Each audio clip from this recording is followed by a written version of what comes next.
So she is an independent design theorist, researcher, and educator whose current focus is the use of color for human comfort in architectural design.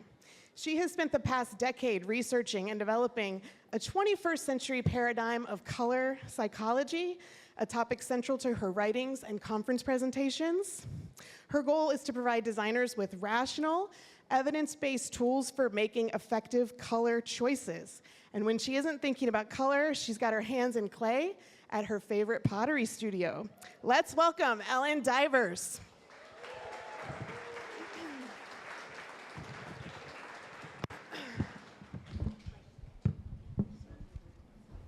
I'm going to try to not fall off the stage first. Well, you're going to be hearing tonight from a number of speakers, and they're going to be speaking to you about how color happens out there in the world. Well, what happens when color enters your visual system and then your brain? That's the psychology of color. And tonight I want to talk to you about how the paradigm has shifted in the past couple of decades with regard to how it actually works. So we will begin at the very beginning, where we all began our color education with the color wheel, Roy G. Biv. You probably know by now that Isaac Newton developed the first color wheel. It is said that he drilled a hole in his shutter and he allowed a beam of light to shine through the prism, thus revealing the colors of light, the spectrum. And he depicted these colors in a simple drawing, just a pen and ink drawing. A century later, artists and naturalists became interested in developing their own wheels. But they weren't interested really in the physics and in the color of light the way Newton was. They wanted to depict the colors of the world around them. So you can see that this wheel, which is credited to Moses Harris, has acquired a lot more colors than Newton's original 6. But when people became interested in the psychology of color, which wheel do you think they turned to as a reference? They went to Newton. And so that means that today, if you Google color psychology, these are the results you will get, and you'll end up with some sort of graphic, maybe like this one, where you've got the 6 hues and various word associations. For example, red. Red is the most studied color, and we associate it with danger, with passion, with anger. It's a pretty exciting color. But red isn't just a color. Red is the family of colors, and it includes variations like a pale red, a muted red, and a dark red. And I would not use the word exciting to describe any one of them. So therein lies the problem, and we have the same problem with the rest of the hues. So in fact, what we have had until now isn't so much a psychology of color as it is a psychology of vivid color. And this, as you can see, is a very, limited view of color. But what if instead of always thinking about colors and organizing them according to red, orange, yellow, green, blue, violet, we instead organize them according to vivid, pale, muted, and dark? And that's the direction that 21st century psychology is headed. I conducted a study where I asked people to choose words to describe each of these, what I call the color sets. And they obviously represent pale, dark, vivid, and muted colors. And they told me, for instance, that pale and muted colors are pretty relaxing, but that vivid and dark colors are intense. They also said that pale and vivid colors are cheerful, but that muted colors and dark colors, not so much, kind of serious. So I think it's important that designers know this, that they understand this way of thinking, especially designers who work in healthcare. Because people in healthcare are generally anxious, depressed, or in pain. And designers can make matters better or worse for them through the colors they choose. Ideally, we'll have spaces that are relaxed, cheerful, and friendly. And now we have evidence, and we have tools to help them do that. One of those tools is the color compass. The color compass organizes the results of my research. So now we have language. We have words to describe pale, dark, vivid, and muted. And what we're going to do is we're going to use this to analyze this room, this waiting room that I was in recently. You can see that it was executed in muted colors pretty much. So the compass actually tells us that these colors, muted colors, are relaxing. So that's good. We're about a third of the way there. But they are not cheerful and they are not friendly.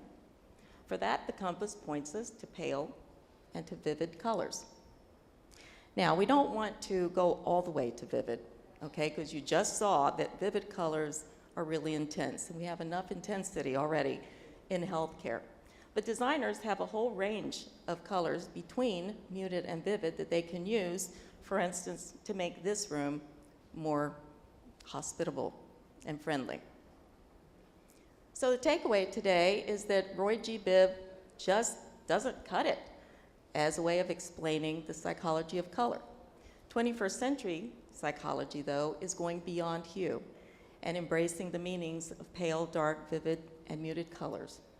So now designers, or any one of you, can make wiser choices. Thank you. Thank you. Questions for Ellen? I saw a hand up over here.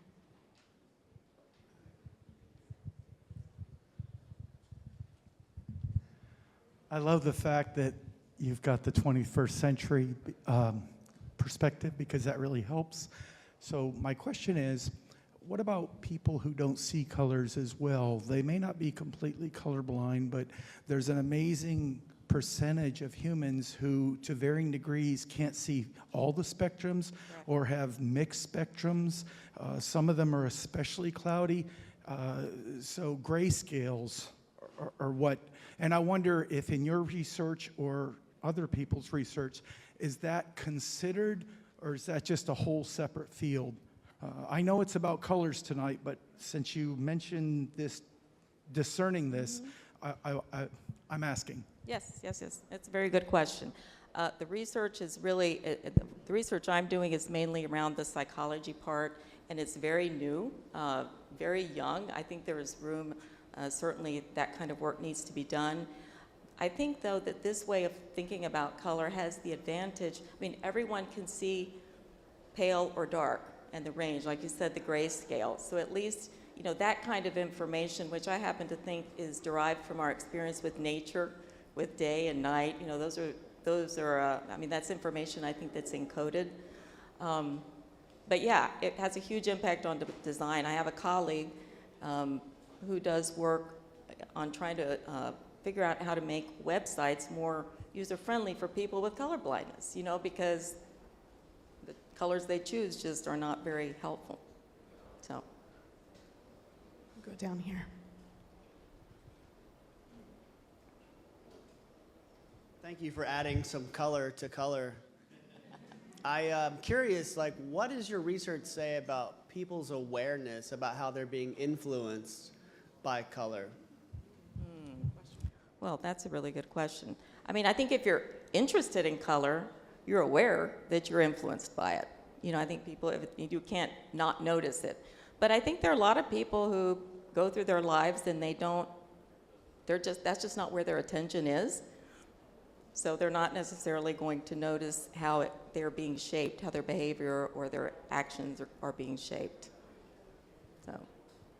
While I walk to the next question, where can we find the color compass? Oh, yes. Well, the color compass is in an article that I wrote, which you can find on my website, ellendiversdesign.com. You can go to the color research tab, and that article, as well as some other ones, are there and accessible to you. Or you can just search for color compass Ellen Divers, and it'll probably come up. Have you looked into how specific individuals react to this stuff? Like, for example, I gravitate to the vivid colors every time, and I know that a lot of people don't. Have you explored that territory? No, but I will say that my survey, I've had the opportunity to work with design students, and when I do that, I always have them take my survey. And recently, I had students in Chile take it, and it was really interesting to see how their reaction was especially concerned the vivid and muted range of colors, where they were absolutely like, no, muted is not friendly at all, whereas my subjects here in the US were kind of divided about it. So, I'm sorry? Where was the other place you said? Like in Chile? I mean, or in Chile, yes, it's Chile. Hi, Ellen. Thanks for having us look beyond the hue. What do you refer to this category as? You know, if it's about intensity or, you know, from, you know, pale, muted, vivid, what do you call it? Is there an equivalency to hue? The technical terms, we're talking about value, which is lightness and darkness, and chroma, which goes from, you know, very muted to very vivid. So those are the technical color terms. Yes. Hi. Is there any color that you would associate with good mental health, or maybe you might not be the one to answer this, maybe one of the other presenters You know, I might. think this is where there's been a whole lot of confusion.